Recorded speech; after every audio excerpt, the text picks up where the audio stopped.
Hi guys, ngayong hapon nga po ay samahan nyo naman ako na lumabas ng bahay. Dito nga po pala sa Malaysia is medyo maulan-ulan ng konti kaya medyo traffic. At dito nga po pala ako pupunta sa Kotaraya. Dito nga po palang Kotaraya is marami kang dito mabibili ng mga Filipino products. And meron din po dito mga Pilipino na pagkain. And meron din po dito mga Pilipino na restaurant. So ayan, nakita nga po pala ako dito ng mga tinapay.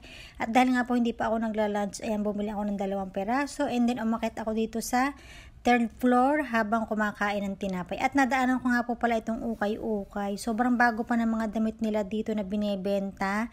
And hindi siya mabaho. And 5 ringgit lang siya. And meron tig 10 ringgit. Ang mumura lang. Pero hindi naman po ako dyan nakabili kasi ang ina-accept nila na payment is cash lamang. Eh wala na po akong cash, konti na lang. Kaya umuwi na lang ako ng bahay. At nung gabi naman po, syempre, samahan nyo naman ako mag-dinner ngayon. So bali dito nga po pala ako pumunta sa parang Arab na restaurant siya. Pero kadalasan ang binebenta nila dito is mga barbecue talaga. Beef and chicken lang yung pwedeng pagpilian pero iba't ibang flavor.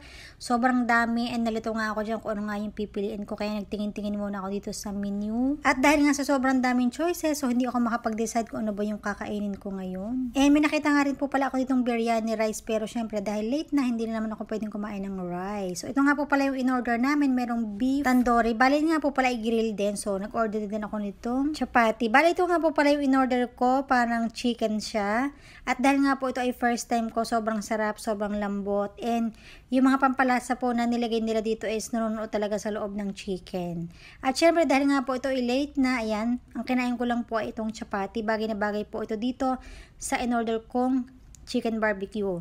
So, ang dami pong kumakain dito kahit medyo maulol-ulan ng kuonte kasi nga masarap po at malasa yung mga binebenta nila dito na chicken and beef barbecue. Pagkatapos ko nga pong kumain, naglakad-lakad muna ako dito sa pavilion syempre para pagpatagtag ng kinain. Sobrang ganda po dito at ang dami mga tourist na pupunta dito.